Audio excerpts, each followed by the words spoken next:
Haha.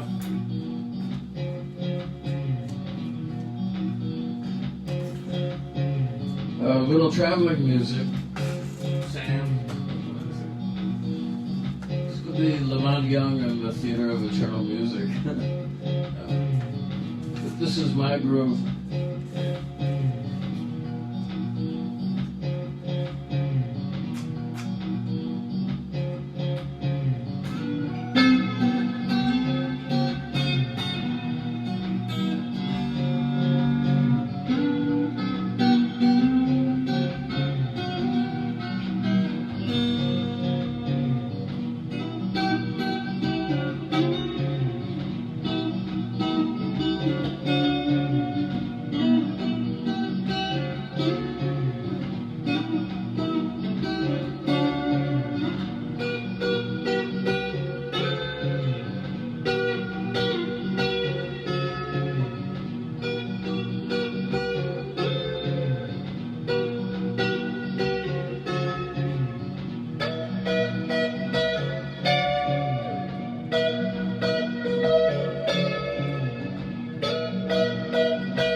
Hey!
So it goes. A work in progress. I played that last time, but I'm so into this groove, and I keep writing little parts for it. This is titled Unforgiven, at least right now. And anyway, it's Thursday. I'm coming late. Caroline had a really big Zoom call, and it had to be done here in the front room. And she's about to embark on a terrific new project. And I can't reveal too much about it because I don't know anymore about it, but by request, I am to please, yes. There she goes. So, well, what can I say? It's Thursday, unbelievable. And today, according to something I just saw in the deli, maybe it's in the paper already, July 1st, everything is supposedly going back to normal here in New York by imperial fiat of de Blasio, Bill de Blasio. And I'd be surprised to see if things really just clank back smoothly into gear then. There's bound to be a few glitches, especially with the virus being so prevalent still. But I guess the fact that so many people in New York have been vaccinated, at this point they figure that we're all good to go. But we shall see. I've been more or less, though, preoccupied with other stuff besides working on music. And that, just to draw your attention once again, my friend Jason Candler, who is a dear friend of mine, and we go, I mentioned this before, we go back into the mid-'80s when I still held a day job, which I did up till 1990. And but I used to play hooky after lunch. This was CBS Records back in the day, folks. I mean, I guess not everybody could pull this off, but I was on a floor of creative types, and so people were always coming and going, and they weren't so militant.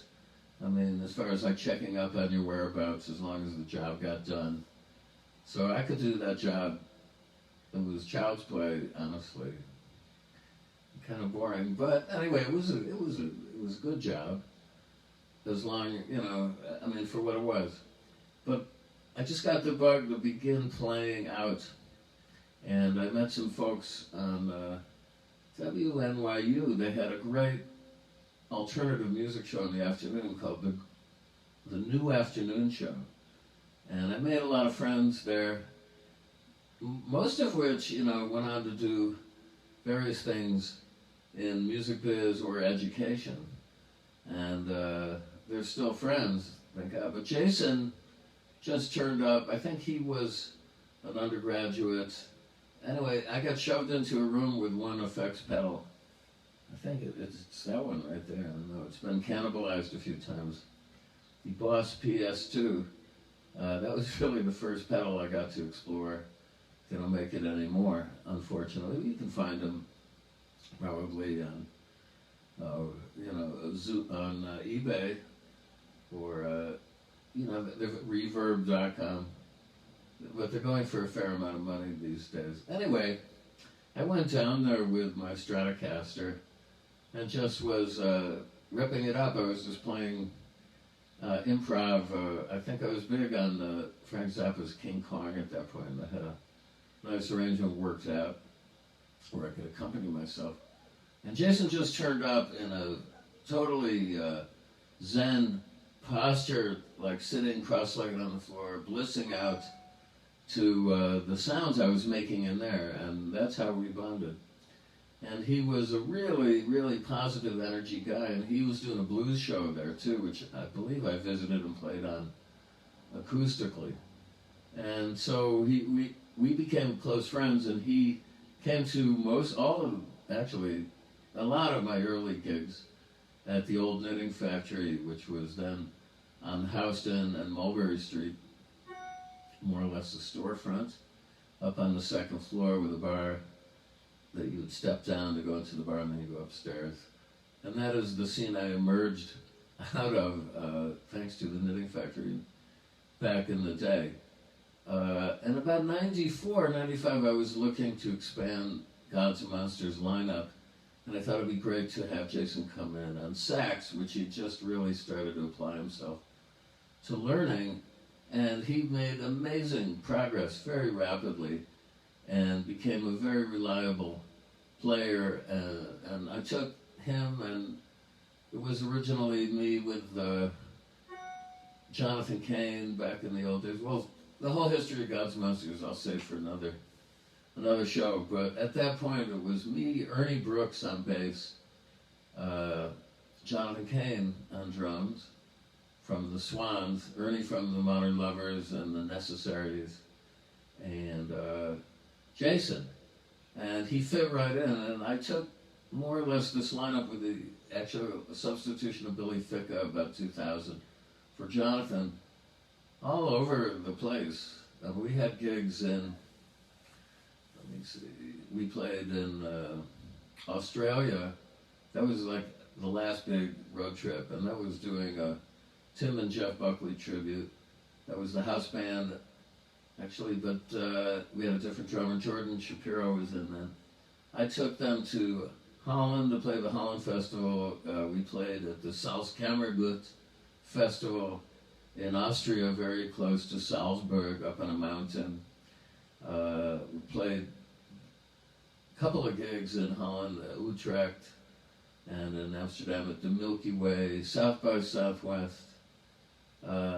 Russia, that was probably the most exotic trip, thanks to Sasha Shaparukin, who booked a lot of interesting ensembles that you wouldn't normally associate with touring in Russia, but there we were, and had some great concerts and a lot of fun in St. Petersburg and Moscow.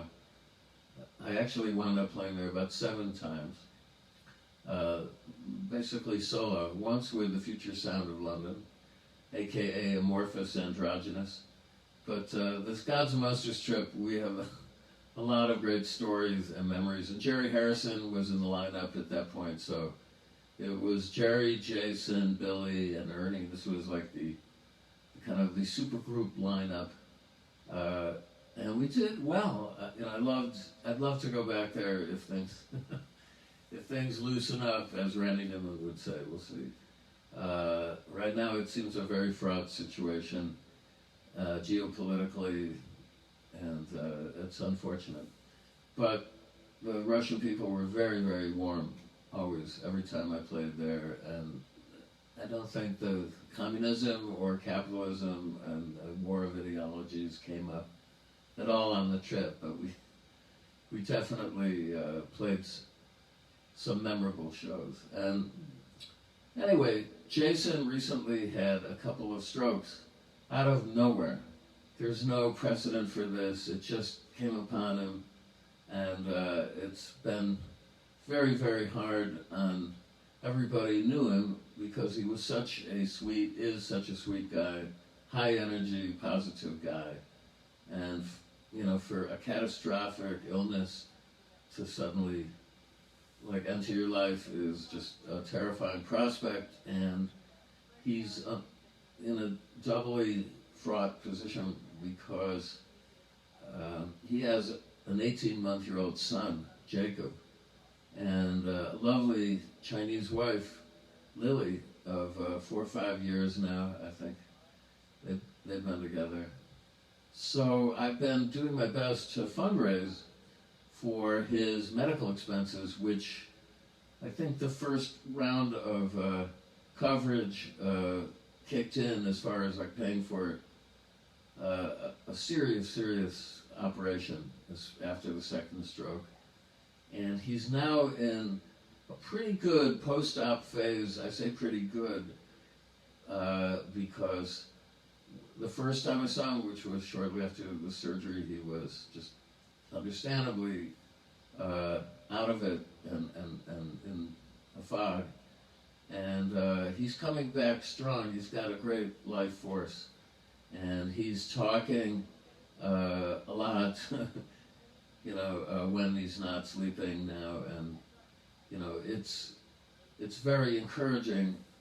But the fact is, he's going to be that family will be experiencing severe economic pain for a while, just until he can get back on his feet and resume work. And he's had a lot of success working at the United Nations.